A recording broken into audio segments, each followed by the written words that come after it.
What are you making, a bomb? Yes! Yes! I'm gonna roll it through their front door and then pow, boy, pow! Dead Kawasaki's all over the street! The Facts of Life was supposed to be wholesome, but the truth underneath it is wild enough to need its own very special episode. Here are the facts that make you sit up and say, okay, that's insane. Number 15. The Facts of Life almost came back from the dead, and it would have been huge. Scripts were moving, everyone was smiling on Zoom with Norman Lear, and the whole thing looked locked in. 3 queens, you should go out. You and me have the same IQ score. I knew we were soul sisters. Then one cast member pulled a quiet side deal that blew the project apart like a soap opera plot twist. Mindy Cohn later said someone ruined it, and viewers did the math faster than the network did. Suddenly the reboot was gone, friendships were dented, and the only thing getting revived was old drama. Number 14. Behind the laughter, the show had a diet culture nightmare running in the background. Producers tracked the girls' bodies like it was some strange science project. Lisa Whelchel got shipped to weight loss camps with names that sound illegal today, while Mindy Cohn was told to gain weight because her character had to stay the chubby one. I'm having a little trouble with my hearing. What did the doctor say? I don't know. You couldn't hear him? When she naturally slimmed down, they stuffed her into huge sweaters like they were hiding evidence. Joan Rivers even mocked them on stage with the nickname The Fats of Life, which definitely did not help anyone's confidence. Number 13. Tootie's non-stop skating in season 1 looked like a cute character choice, but it was really a desperate camera trick. Kim Fields was only 10 when the show started, and she was so much shorter than the older girls that she looked like someone's little cousin who wandered onto the set by mistake. Producers needed a quick fix, so they put her on roller skates to give her a few extra inches and prayed no one questioned why a boarding school student behaved like a mall mascot. It worked, somehow. The skates vanished later, but the mystery of season 1 Tootie still lives on. How about Kiki and Mutsy and Poopsie?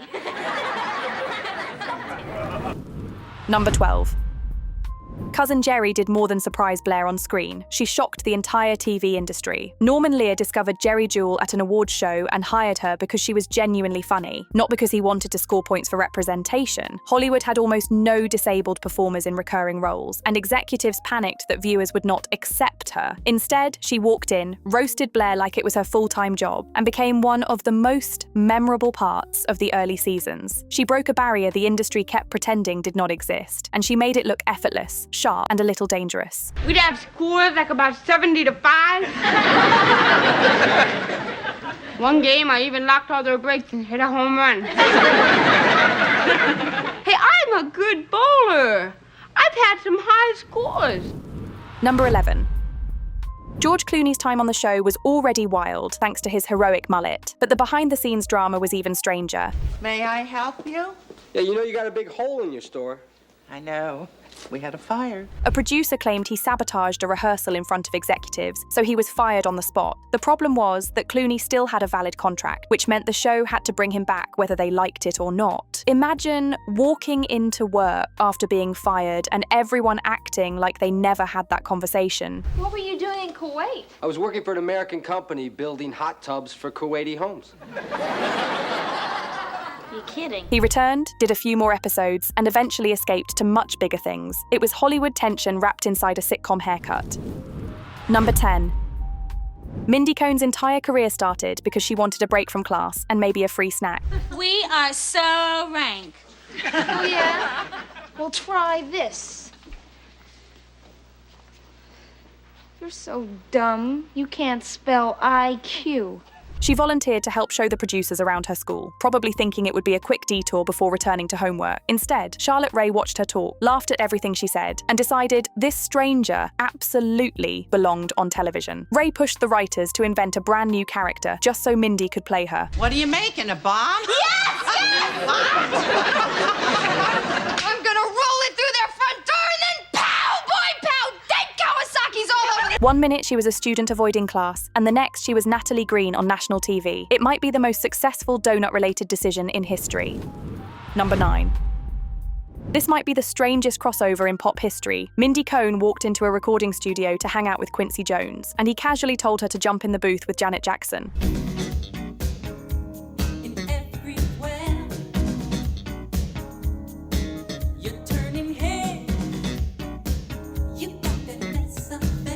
She was not there to sing. She was not trained for it. She was just Natalie from Eastland standing in front of a mic while Quincy pressed record. Her voice ended up on PYT. Yes, that PYT on Thriller, the biggest album ever made. She received no credit and no royalties, but her vocals are baked into music history like a secret ingredient nobody noticed.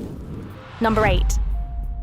NBC tried to cook up a very special episode where Blair would lose her virginity, and they expected Lisa Whelchel to just smile and roll with it. Born free as the la la la la la la la la la. Instead, she told them she would rather leave the show than film that storyline. There was no drama, no shouting, just a firm no that froze the writer's room. The network backed down immediately and rewrote the plot for Natalie, while Blair was quietly written out of the episode like she was off living her best life somewhere else. One actress's personal boundary ended up rewriting the entire season, which is a rare power move in sitcom history. Why are you so happy?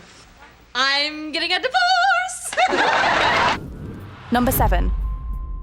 Molly Ringwald's start in Hollywood was not glamorous at all.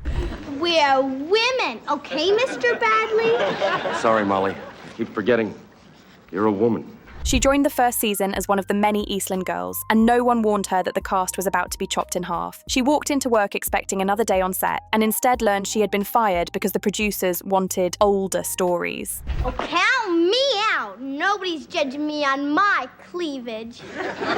She was 12. The show was literally about teenage girls, yet somehow she did not qualify. It was a rough exit, but the irony is almost cinematic. The kid they dropped for being too young later became the face of every major teen movie in the 80s. Number 6. At some point, NBC treated The Facts of Life like a factory that could pump out endless new shows if they just kept throwing ideas at the wall. They stuffed 7 different backdoor pilots into regular episodes, and each one felt more random than the last. You know, Blair, I have to hand it to you. You're taking your first dateless Saturday night very well. It's not Saturday night. One week, the girls visited a military academy. Another week, Joe's extended Bronx family showed up. Then Natalie lived in a chaotic Soho loft, and Blair suddenly became headmistress of Eastland, like she was running a startup. What does age have to do with it? Younger women go out with older men all the time. None of these ideas survived. It is almost impressive to fail that many times while trying to copy your own show. Number 5.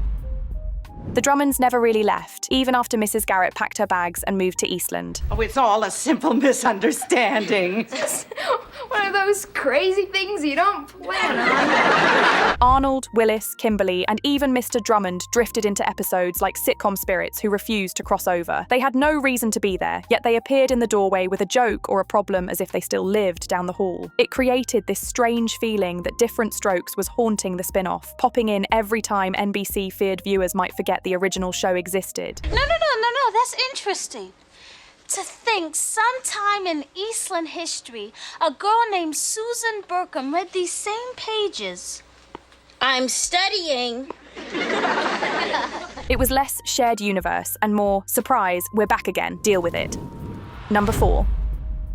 Before Charlotte Rae became TV's most patient house mother, she was delivering mail and vocabulary on Sesame Street as Molly the Mail Lady. She spent her early years helping toddlers learn letters, including a very enthusiastic lesson about the letter M. My name begins with the sound of the letter M. Molly. It was M for Molly, M for Mail, and eventually M for Mrs. Garrett, which feels like the universe leaving a trail of clues. It is strangely charming to picture this future sitcom icon sorting pretend envelopes and singing about consonants before graduating to a dining hall full of dramatic teenagers. Her whole career basically started with the alphabet and a mailbox. Number 3. Nancy McKeon walked into her audition ready to follow the script, which literally told her to cry on cue. Instead, the director asked her to do the opposite and hold everything in. Gail's not going to another school, Tootie. She's going to a hospital and she's not coming out. You understand? It sounded like a trick, but she went with it. She delivered this quiet, shaking voice that looked like she was about to fall apart, but refused to let anyone see it. The entire room started tearing up while she stayed perfectly composed. That moment won her the role on the spot. It was the rare audition where doing the exact opposite of the page made everyone believe she belonged. Number 2. Most viewers can sing the theme song from memory, but almost no one knows the full version ever existed. The sheet music hides several extra verses that never made it to air, and they read like a secret diary of 80s teen problems. She's about 5'2", very sweet, but kind of a pest. Don't patronize me. Patronize, huh? I'm serious, Joe. There are lines about bad dates, mixed signals, late-night phone calls, and even a warning about double-checking advice from your brother before you ruin your life. Gloria Loring eventually recorded the whole thing, which feels like discovering a lost chapter of a show you thought you understood. The theme song was basically a tiny musical novel hiding in plain sight. Number 1. It is hard to believe now, but the facts of life nearly vanished before it ever found its rhythm. Season 1 was crowded with characters, messy plots, and confused writing, and NBC was seconds away from pulling the plug. Nobody says I break my word. I just said it. You want to say it again? No. The only reason the show survived was because Different Strokes was a hit, and the network wanted to protect the connection. Once they cleared out most of the cast and focused on the core 4 girls, everything finally clicked. Ratings climbed, storylines made sense, and the show somehow stretched into 9 seasons. The longest-running NBC sitcom of its time almost died in its freshman year. Now that we know the facts of life was basically a sitcom circus, be honest, would you stay at Eastland or fake a transfer? Defend your choice in the comments. And while you're here, stick around for more deep dives if you want.